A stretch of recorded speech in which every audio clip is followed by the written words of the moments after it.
Hello and welcome to another edition of XFeed. What's up? My name is the Schiller. Today I'm going to give you a complete breakdown of why you need to be paying attention to what's going on within the crypto and Web3 realms.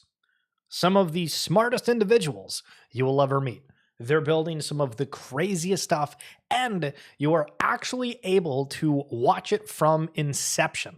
And I think that's one of the coolest things about what's going on is you don't need to go back and learn history. You are living it every single day. If you happen to be watching on YouTube, any likes, comments, would love it. If you're over on X, any shares would be much appreciated as well. And if you're there on Twitch, well, what is going on? Let's get into things. And this is maybe one of the funniest videos I've ever seen on the timeline. And it's in quotes, okay? Don't get involved in crypto. It's too risky. And then it's a video that's of a caption saying crypto guy, and he's lifting up, I don't even know what the hell that is, something in a field, and there's just a whole bunch of snakes, and the guy's just going and grabbing them. And I'm like, you want risk? Listen, we're all about risk here in crypto. Absolutely love it. So one thing that I wanted to highlight, because I just saw this earlier, was from Sarah Sparky Baumann. And you might be familiar with this particular artist, but if not, let me give a little bit of a rundown. So they posted on the timeline highlighting that they were selling a physical piece of artwork.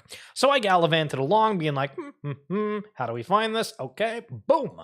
We got it. And there was a couple different ones. So there is a flamingo type one over on the right. They have some horses down the middle. And then the one that was just posted there, which I guess we will call it a gazelle. But each of these pieces are roughly $2,000. Now, at the top of your mind, you're probably like, oh my goodness. Okay, well, this is a guy that's talking about NFTs and we're looking at physical art that's not necessarily an NFT. And then I'm like, whoa, hold on a second, because they did do the Women and Weapons NFT collection. And I actually interviewed them way back 3 years ago. Holy smokes, look at the setup. That's before the shells, before everything else, and like 30-40 pounds heavier. But with that being said, Tito's what's going on. And so we had a great conversation, and you could go back and check that out. But for Sarah, here's a look at what her collection did. It did over 5,000 ETH in volume, and the concept with it is just women's with weapon, essentially. And I think that it's really, really cool. Now, the floor price, everything else, okay, sure, maybe it's not as crazy as it once was, but it shows, when we connect the actual artist, I kind of had the, awareness of, oh, right, like I remember the fact that this is like an artist that decided they were going to take their talent and try to do something within the blockchain space because everybody kept pushing for that, right? Everybody's like, oh, you need to do something within the space. This is an artist's dream. And so she went out and did that. And I think that that is completely awesome. And something that we just generally forget about is we have experts within different field, and all of them are going to end up coming on chain. And you'll realize throughout this, we're going to have a lot of kind of callbacks to situations sort of like this. When we talk about the early aspect where you are living history every single day. I saw this from Birdo, who is, I'm going to guess, a Moonbird that is also a part of the Orange Cap Games team because they have the logo for that. And they do community support for them, which is great.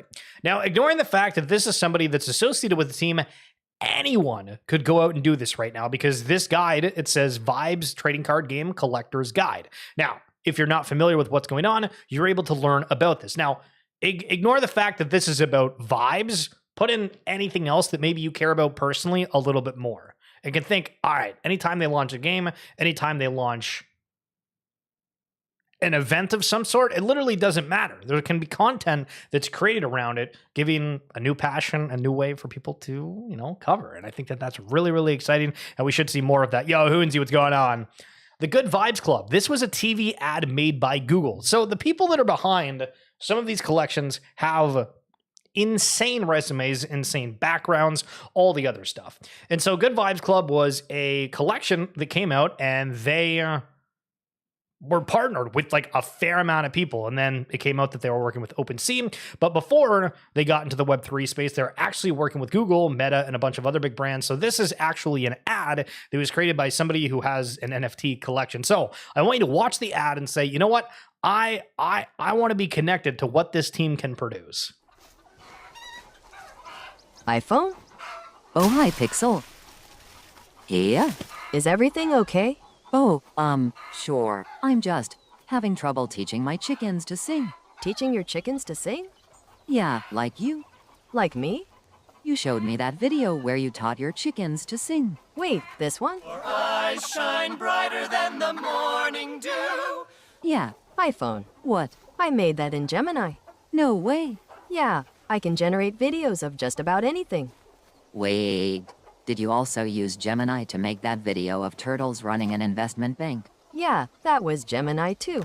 Don't worry, we'll set up a shell company for it. Oh no. Team meeting. Everyone in the conference room.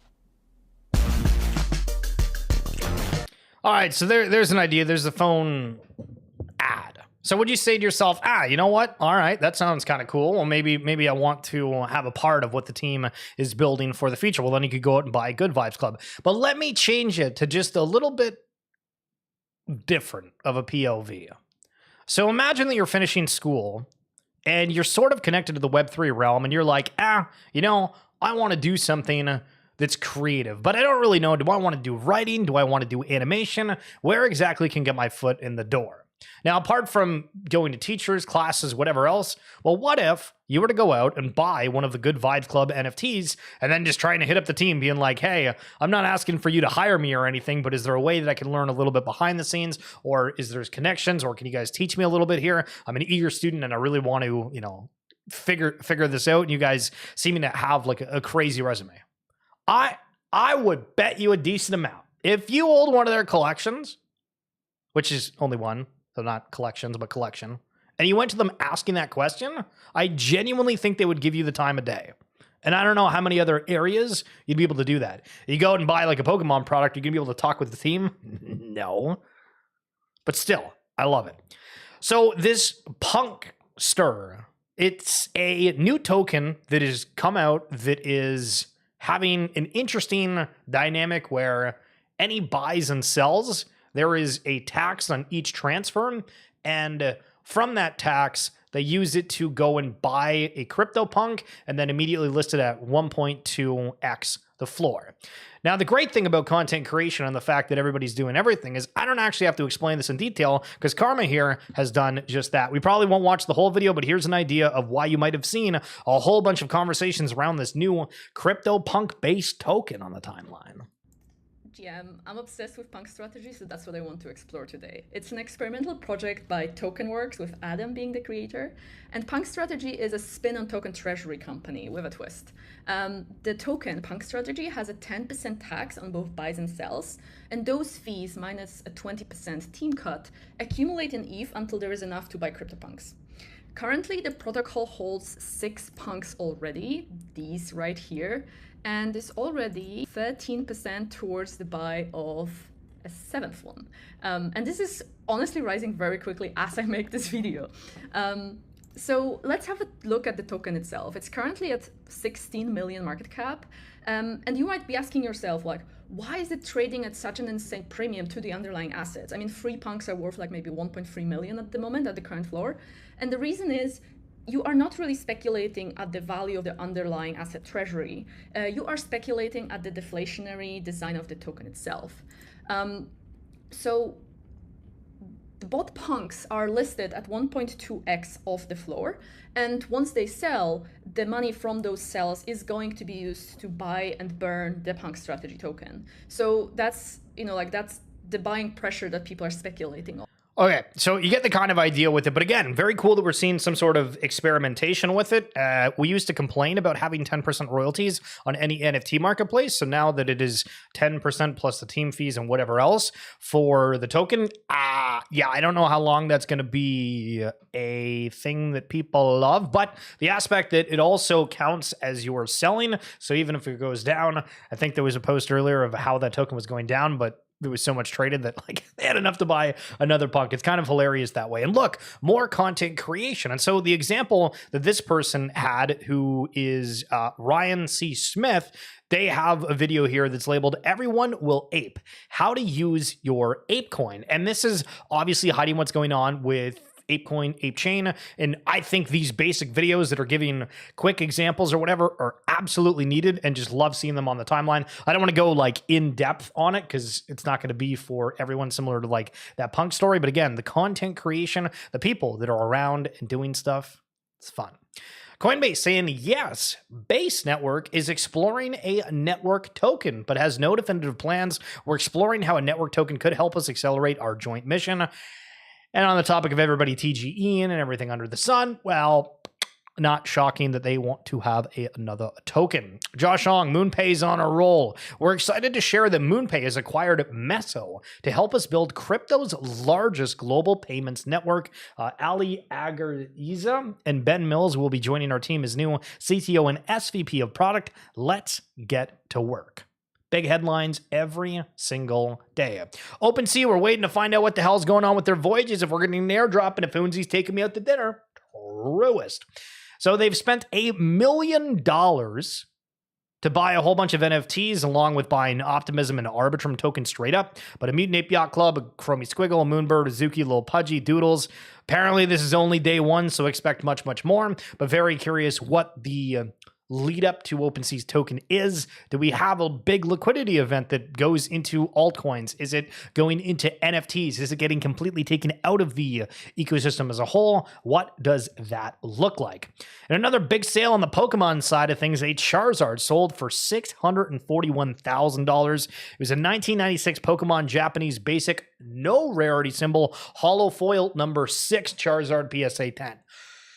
Oh my goodness, imagine having to explain that. Craziness. But we've highlighted a lot about how Pokemon's doing insane, and well, there's another example of that. The Play token is coming. Okay, let's add another one to the list of tokens that are coming out. And I don't mean that necessarily in a bad way, but it shows that the tokenization of everything is happening, and happening very quickly. So what is Play Solana? This is a brand essentially that is trying to create physical gaming devices for Solana games. So if you can think of your Solana games that are out there, maybe you can think of some. Star Atlas would be it. How do you port Star Atlas into coming on to essentially a Game Boy?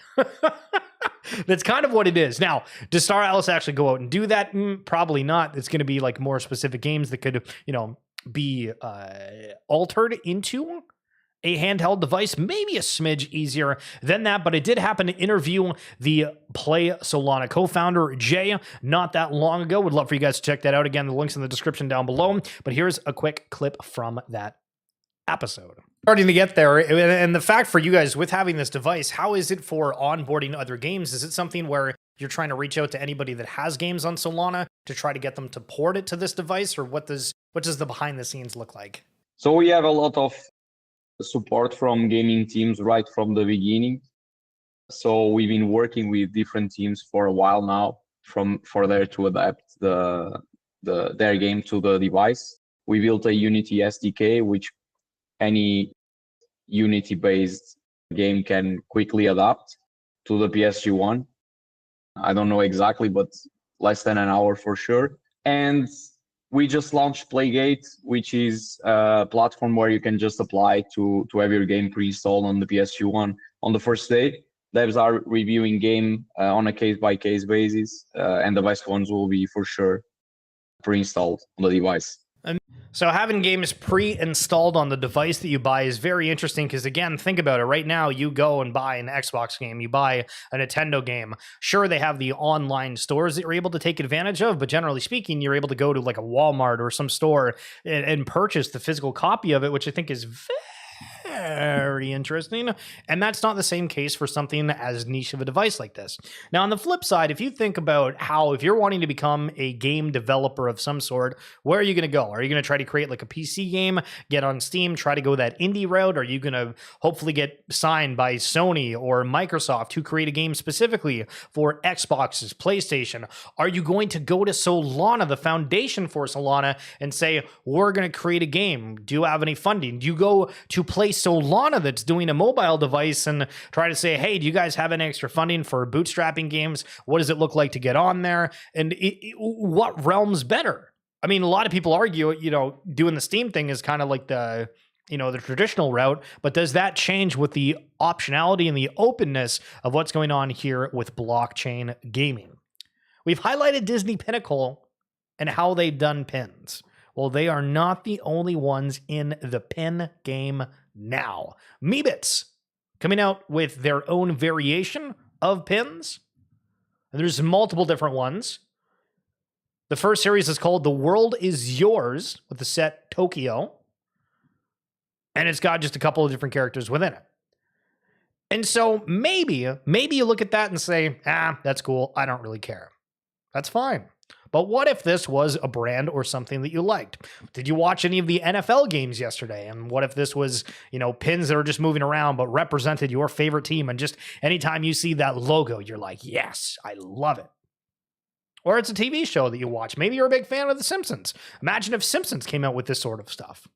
Anything that has an IP that people are willing to pay for collectibles, anything else, they will be coming on chain. There's no way that the total robotics market cap sits at a market cap of only $450 million. Now, if you were going to ask me what the hell a robotics coin is, I couldn't tell you. But when we go and look at a lot of these different tokens out there, everything has a category, right? Whether it's a meme, whether it is associated with decentralized physical infrastructure networks, whether it is something that's supposed to be utility, whether it's supposed to be gaming of sorts. We're having these different categories and kind of assumption where when you see people make those extreme claims of the real world asset market cap's going to go to X amount of trillions, because RWAs have stablecoins as their category. So sure, collectible goods, real estate, everything else, absolutely, that's going to be a huge part. But because the numbers are so insane, when you look at the trajectories and everything else in general, it's because stablecoins are a part of that. Now, when we talk about this and say that, all right, it's 450 million, I'm sitting here screaming like anything in crypto that is anything that doesn't just completely die, typically hits around 100 mil market cap. So this is like 5x, well, a bit less than that, but it's like 5x from where that is. Yo, Pitch Dark, how we doing? So for argument's sake, I mean, like, I'd kind of agree. All right, not many people are paying attention to the robotics coins, but in the same vein, it's like, what tokens are out in that category, ones that are going to succeed, or are they just filling the void right now? The Bank of England is proposing a cap on individual stablecoin holdings, limiting ownership to just 10 to 20,000 euros per person in the name of systemic risk. This is absurd, and we need to push back against this kind of regulation. Stablecoins issued on-chain do not pose greater risk than traditional electronic money issued on more fragile electronic databases. So one of the big arguments you always see on the timeline, right, is people saying, you know what, crypto is all about scams, and that's how people launder money. And then the immediate rebuttal is, well, how do you think people are like laundering money and doing all this stupid stuff like on a day-to-day basis? And how much more of that do you think is going through like traditional rails that just like hasn't been caught versus crypto? And it's like probably a pretty sizable portion. Now, let's compare and contrast this, because this is actually like a pretty big deal depending on what it looks like, right? Because are we saying stablecoin is just the exact definition of what a dollar is? And all right, you can have whatever amount of dollars in your bank account, but in crypto, you can only have X amount of stablecoins. But if you're holding Bitcoin, Ethereum, whatever else, then it's fine. Like, is this, I was going to make a comment about like, is this a fight against the US dollars? But then it's like in pounds. So you would assume that it's a stablecoin relating to various currencies in the countries over there. But let's compare this to something else for a momentaro. So in Canada, I learned that there is a limit for how much you're actually able to buy on crypto. However, if you're buying like Bitcoin, Ethereum, and a couple, I think like one or two other coins that are like upper echelon, that limit, the buy, sell, whatever, it just doesn't exist. And also, if you're like an accredited investor or some other thing like that, that limit doesn't exist either. But with them having a focus on, hey, you're only able to buy these things, is it because they understand the risks that are involved elsewhere and they're trying to prevent people from over allocating? Potentially. But this is super weird for like a stablecoin front, when stablecoins are supposed to be pegged at $1 and there's, not really any ability to lose the capital, because that's what it's all about, right? Generally speaking, is you talk to a bank and they're like, oh, we don't like crypto. And the reason for that is, well, one, their competition, but also two, there's a chance that you could end up losing that. And there's people that probably try to sue the bank being like, why'd you give me the funds? But obviously, like, I don't know, we're adults. The partner for Pudgy Penguins released the head guy for it, also named Steve. We have officially signed licensing deals with Horizon Group USA, a leader in craft compounds and back to school at mass retail. Another big news coming out for the Pudgy Penguin crew. Saw this from DGTL. I don't know how much I want to actually read of this, but the article was titled, "My First Week as Head of Community at Azuki." So imagine for a second, you quit whatever your job you're doing right now. It's just up and done. Donezo, baby. And then you go on Discord and you get hired as the head of community for a massive collection that's got people saying when all the time, probably having to go 24/7. And this is your new everyday life. I feel like it would be quite different than any kind of traditional job. My first week at Azuki was anything but calm. Between closing out my old role, onboarding a new one, juggling family vacations, and getting our daughter ready for her first day of school, I also produced an art exhibition and brought together global artists and showcased the deep connection and culture that makes our garden strong. It was chaotic but inspiring. It showed me the power of what this community is capable of when we move as one. That's great. This person obviously sounds like they have like an incredibly busy life too. Like I'm sitting here like we want to have a brisk later. We want to watch a game, just kind of vibe out, do research, everything else. We got an art show. We got having to deal with kids. We got vacations. We're doing it. It's unbelievable how much people are able to get done here within the space. Watcher Guru.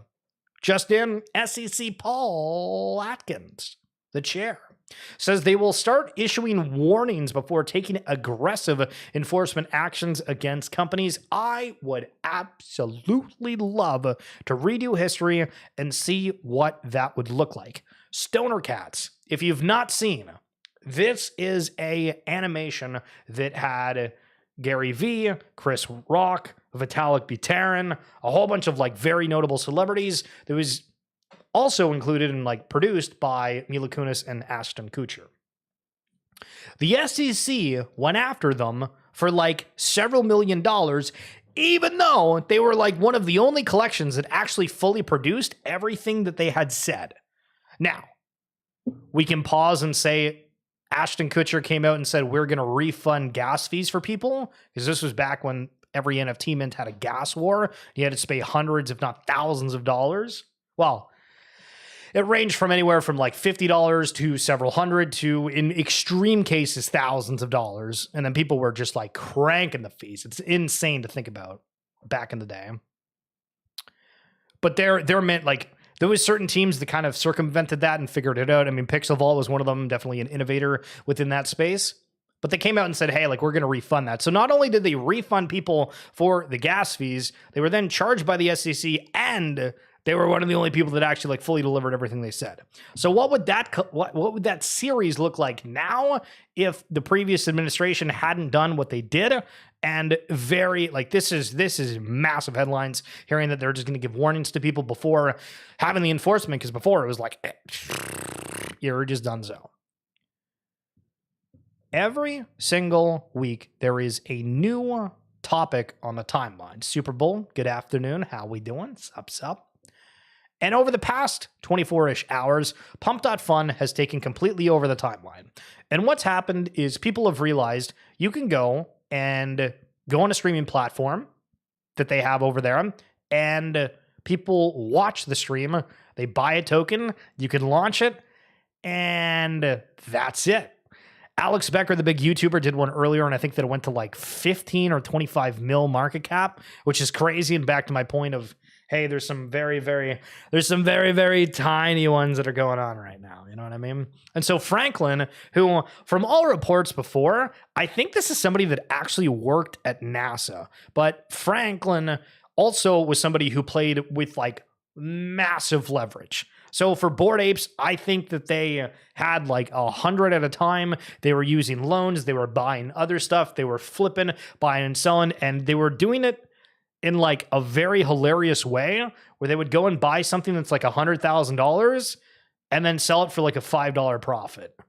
So it'd be like $100,005. And that's kind of what they were known for. And then I guess they went to a roller coaster park the other day and then made a token off of that. And then I guess like the dev died, or I don't know what, but it went up at a point. And crazy to see that that is sort of what the timeline is, if you will. From Crypto Dog, I found the most ungodly mispriced token that will be 1,000x higher, and because of that, no one believes it's real. This is where we make the arguments around market cap, because I will die on this hill that nobody really understands market caps at all. So you look at XRP, right, as an example, and I'm just going to use this because I used it a little bit earlier in a different conversation. So it's like $200 billion market cap, okay? $200 billion market cap. Where the hell is it? Oh, there we go. There we go. Okay? So if we're saying, well, XRP is going to double to $6, it's going to need to add another 200 billion to it, which is an insane amount. And that's why I've always been somebody that kind of like plays around in the sand and the dirt, if you will, because it's like, the big narratives for these top coins is just it's on centralized exchanges. People already use it in some sort of fashion. But that's like completely ignoring the fact that if you go back all the time, there was somebody that bought XRP for less than a cent, and now it's at $3. So you talk about your 1,000x higher. These sort of things like legitimately exist. Now, is whatever they're going to say, and this is probably like some sort of engagement farming aspect, but I'm just trying to make the case that people just like completely stop believing, I think, to be honest. But when you look at some of these top ones, again, it's the ease of access. And that's where I'm like, all right, the crowd's over there. I'm going to be over here, and we'll see what happens. Because the strangest things happen every single day, and you have to be here covering it to understand just how nuts it is. Are you a fan of old school RuneScape? Well, what if I were to tell you that you could get paid like a decent amount to stream RuneScape to a bunch of people? Well, check this out. An old RuneScape experiment on Pump.fun. Anyone can apply to stream on the token. When you're live, you keep 100% of the creator fees generated during your stream. The goal is to have a 24/7 RuneScape live stream on the platform. So if you're thinking a little bit here, you're like, well, I mean, I could just go watch like whatever streamer. I mean, having a 24-hour stream, I mean, I could probably just come up with footage and try to throw something on Twitch, YouTube, whatever, because there's videos, right? And I mean, for abstract streaming, as an example, there was those 24/7 music